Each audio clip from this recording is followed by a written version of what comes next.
Invaders of the Forbidden Moon by Raymond Z. GALLUN, calling the pilot of Spaceship X-911, Evan Harwich shouted into the radio transmitter of his little interplanetary patrol boat. "Good God! Turn your crate back, you crazy fool! Don't you know you're headed right into the danger zone of Jupiter's forbidden moon? You'll get yourself burned to a crisp in another few seconds if you don't turn back." Evan Harwich's growling voice was almost shrill at the end. His police duties patrolling the vicinity of Io, innermost of Jupiter's larger satellites, rarely developed moments as tense as this. Most other pilots had brains enough to give the forbidden moon a wide berth. And for excellent if mysterious reasons. Yet the craft ahead, a sleek new job with the identification number X-911 painted on its conning tower, kept steadily on. Its slim hull, which betrayed an experimental look, was pointed straight at the threatening grayish disk of Io, the one world in the solar system which no exploring ship of the void had ever reached, intact. Almost everybody among the inhabited spheres knew about the dangers of the desolate forbidden moon. Ever since the colonial empire of Earth had been extended to the region of Jupiter and his numerous satellites, Io had been a grim menace, sure destruction to any rocket that approached within 5,000 miles of its dreary, almost airless surface.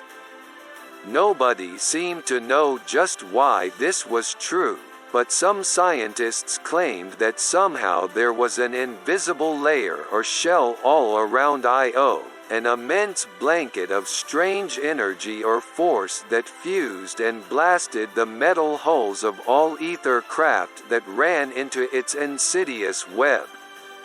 Tensely and helplessly Evan Harwich watched as the ship ahead continued on its way toward what seemed sure catastrophe. No danger in front of the recklessly piloted craft could be seen, of course. 5,000 miles of clear, cold vacuum was all that was visible between it and Io. But since this region held concealed in it all the potential violence of a hair-triggered trap, ready to unleash a flaming death that involved unknown physical laws and principles, maybe it wasn't just plain vacuum after all. With dogged persistence Harwich kept yelling futile warnings into his radio.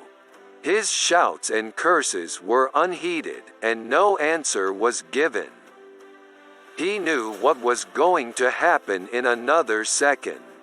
There would be a burst of dazzling white fire all around the rocket of this foolhardy pilot he had tried to save from suicide. Metal would drip and sparkle in the absolute zero of space.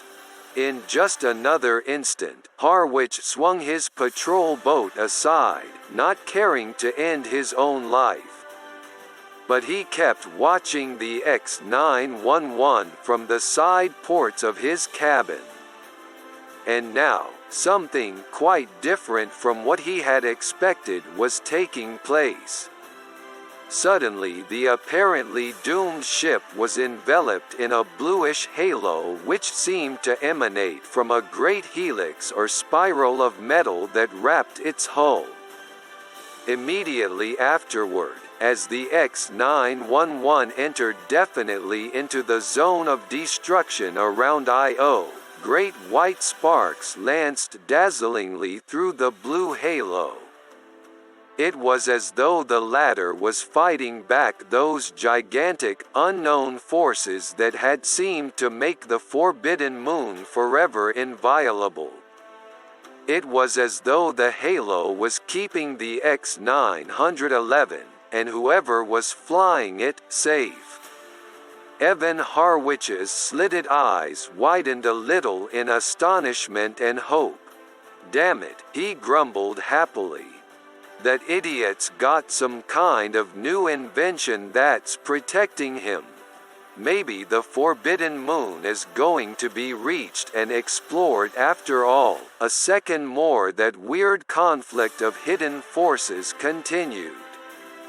Watching it was like watching a race on which you have staked everything you own. Visibly, that daredevil spaceship seemed to slow, as if resisted by a tangible medium. For an agonizing instant of suspense, Harwich saw those wicked sparks brighten in the X-911's bluish aura. Then the latter dimmed, flickered, went out. As if angry demons were waiting to pounce, destruction struck, quicker than a lightning bolt. If there had been any humor in the situation before, it was gone now utterly. The patrolman's lips dropped apart in sheer awe. The muscles of his massive, freckle-smeared forearms tightened futilely as he longed to help the X-911's doomed pilot. In the pit of his stomach there was a sickish feeling. Where that rocket that had dared the inscrutable enigma of the Forbidden Moon had been, there was a sudden, terrific blaze of light. The intolerable incandescence of it seemed to reach out to infinity itself, illuminating even the blackness between the distant stars of space. But it was all as silent as the bouncing of a bubble on velvet. No explosion, however huge, can transmit sound in the emptiness of the void. The magnificent, horrible blast broke into a million gobs and sparks of molten metal from what had once been a spaceship's hull. Superheated gas from ignited rocket fuel shot out. Scattered far and wide, the white-hot fragments of the wreck continued on their way, following the original direction of the once bold X-911 toward Io. Their speed increased gradually, as the gravity of the Forbidden Moon pulled them. The larger chunks, falling at meteoric speed, would bury themselves deep in the cold Ionian deserts. The secret of Io had claimed another victim, one who might have been victorious. But Io's mystery was still unviolated. Evan Harwich had seen other ships, disabled and unmaneuverable for some reason beforehand, go to their ends like this, but he was still not used to the spectacle, and to the unholy wonder it provoked in him.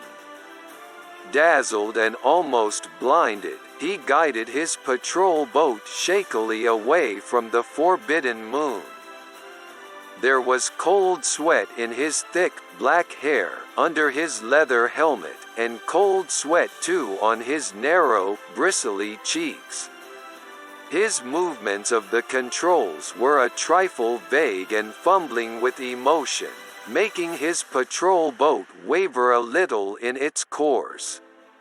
For perhaps the millionth time Harwich wondered, what makes Io so dangerous? Damn it all, those scientists who claim that there is a deadly shell of unseen energy completely enveloping the Forbidden Moon, must be right. There isn't anything else that could explain the continual destruction of all rocket craft that come within that 5,000-mile limit. Evan Harwich was ready to accept this much as fact. But beyond this, there was still a vast, unguessable question mark.